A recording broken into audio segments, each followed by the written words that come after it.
Back in 2015, Tesla switched on the Autopilot hardware it had been putting in all of its new cars made since October 2014 by pushing version 7 of its vehicle software to all cars in its fleet via an over-the-air update.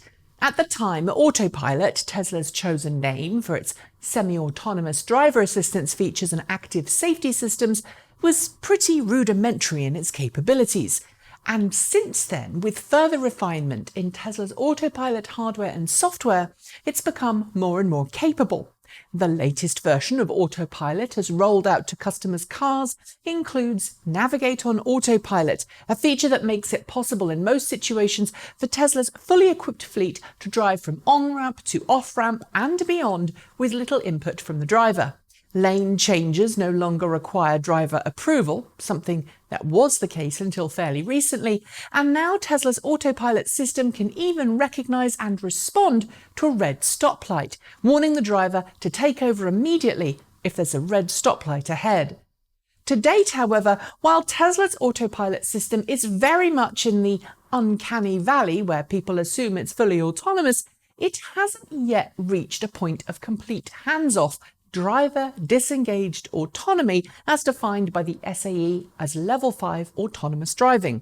At least it hasn't in customers' cars, but as Tesla detailed in a special investor event today, it's been working on its own ground-up hardware for Autopilot use.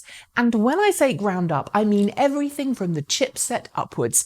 And says Tesla, it'll be ready to enable a full Robotaxi service by the end of next year. Unlike the standard Tesla reveal event where Tesla CEO Elon Musk takes to the stage cheered on by a select audience of Tesla owners, investors and staff, today's event focused less on show and more on the nitty-gritty of what Tesla's been working on. The result? A deep dive into a fully redundant Tesla-designed and built self-driving computer that Tesla says can achieve a total of 144 trillion operations per second, thanks to a custom processor design, neural network accelerator design, and a design philosophy which focuses exclusively on Tesla's needs. Using less than 100 watts of power, the fully assembled self-driving unit fits between the firewall and glove box in all of Tesla's vehicles and has been installed into every new Model S and Model X built in the last month, and every new Tesla Model 3 built in the last 10 days. The deep dive presentation, meant for investors more than fans, started with a deep dive into the actual chip design of the self-driving computer by Pete Bannon. Bannon joined Tesla in 2016 from Apple, and if you're into hardware engineering, you should probably go and watch his part of the event after this video, because I'm not going to be able to do it justice when it comes to hardware knowledge. After getting a rundown of the hardware, we heard from Andrej Karpathy, head of AI at Tesla. He and his team are responsible for taking the data from each camera on a Tesla and both interpreting it and acting on it. Their prime goal? Visual recognition.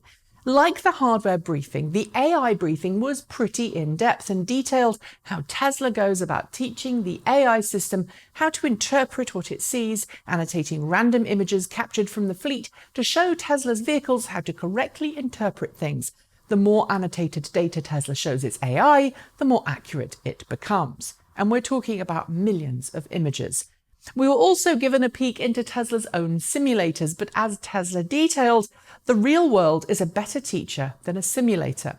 In a slight dig towards NVIDIA and other companies which focus a lot on virtual reality simulations to train their systems, Elon Musk noted that the real world is just too crazy and unpredictable to simulate in the virtual world. Quote, "In simulation, you're essentially creating your own homework," said Musk. The real world is very weird. It has millions of corner cases. If someone can produce a self-driving simulation that can mimic the real world, it would be a monumental achievement.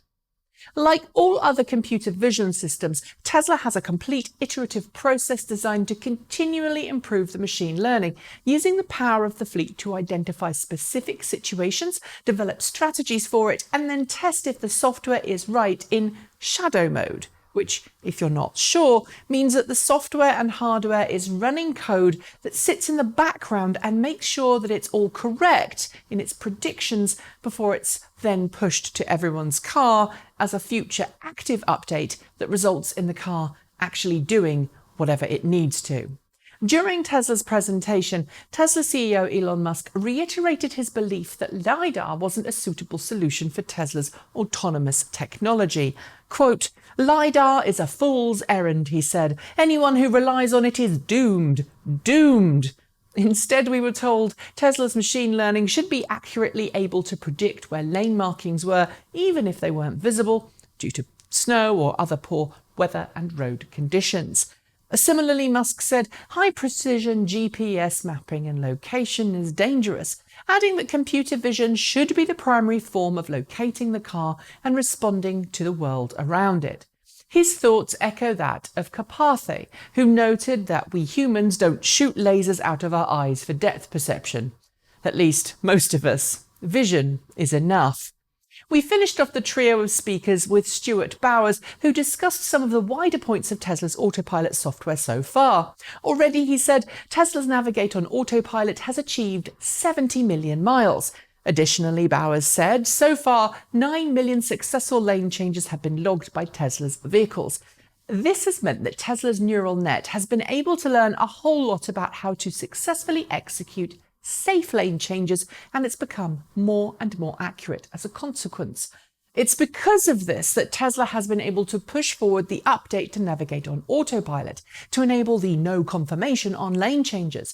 So far, 100,000 automated lane changes are happening a day, and Bowers says the speed at which Tesla's software is learning and iterating is accelerating, thanks to all of the massive amount of data Tesla is acquiring from its fleet of vehicles every day.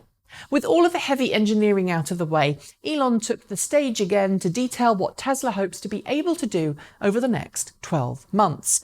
Refreshing our minds on some of the things that Tesla has promised in the past and delivered on, although Elon did acknowledge that Tesla is very often late on its goals. Musk then laid out Tesla's vision for the future, as made possible by Tesla's Autopilot system. This year, he said, Tesla would be what he termed, quote, feature complete with self-driving, meaning complete hands-off operation. While he didn't place that in terms of SAE autonomous levels, I'd guess he means probably a level 4 or a level 5. By the end of next year, however, he said, Tesla would enable its Robo-Taxi service, that is, pending regulatory approval. And in 2 or so years, Musk says Tesla will be producing vehicles without either steering wheels or pedals. As those vehicle parts become surplus to requirements, Musk said the cost of producing vehicles will further fall, along with sticker prices. Acknowledging that approval may take a little longer and it would be different in each market, Musk noted that Tesla's first autonomous vehicle technology to gain permission to be used on a wide scale may be the platooning technology as planned for the Tesla Semi. I'm guessing that's because with platooning, there's still a single driver who remains in control of the platoon, or at least supervises autonomous operation, while the other vehicles behind simply follow the truck in front. At a cost point, Musk noted, Tesla's cars were built and designed to offer at least 1 million miles of use. And when Tesla switches on its Tesla network, which will allow owners of Tesla cars to make money off their vehicles when they're not being driven by their owner, Tesla says we'll see a cost per vehicle for a widespread Robo-Taxi service become incredibly inexpensive. While Tesla will rely on its customers to sign up for its new Tesla network, Musk said that in areas where there weren't enough privately owned Teslas as part of the network already, it would simply produce cars and put them in service in those areas to ensure enough coverage. While Musk skirted over the exact economics of this, he did claim that a Robo-Taxi could be operated at a cost of around 18 cents per mile today, netting a gross profit per car per year, assuming an average mileage of 90,000 miles per annum, of $30,000. The cost to operate will drop down even further. If that sounds very impressive, you'd be right, it is.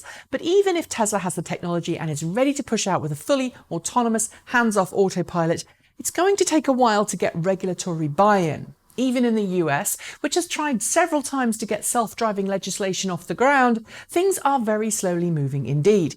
And without a buy-in from governments, Tesla's plans are just that.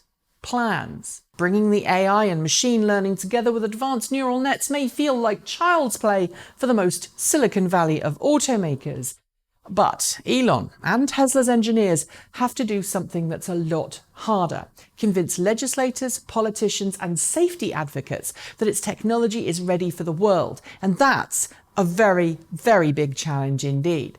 It's also got to convince car owners around the world that the one thing that most of them are currently reluctant to do should be done. Share their car with other people they don't know, or at least convince enough Tesla owners to agree to let their car to be used for Tesla's Robo-Taxi network for the trend to catch on. And right now, I'm not sure a lot will. Cars are sadly too personal. It's not impossible, but there's going to be a lot of hard work ahead from Tesla to make sure that that will happen. That's it. Thanks for joining me, and I'll see you next time.